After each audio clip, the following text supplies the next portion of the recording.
Welcome to McPlum, simple solutions served daily. In this video, I will show you how to change the oil in your Subaru Forester.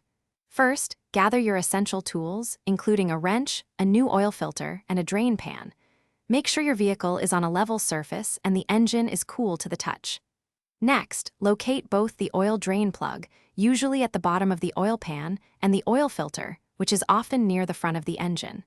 Having everything ready makes the process smooth. Now, position your drain pan directly under the oil drain plug.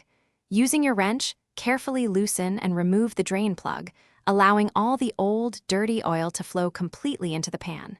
This usually takes several minutes.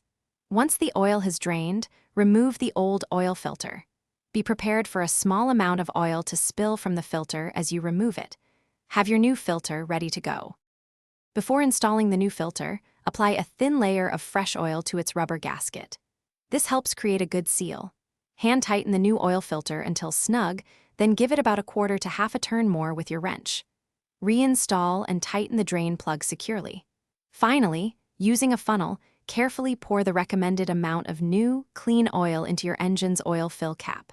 Consult your owner's manual for the exact capacity.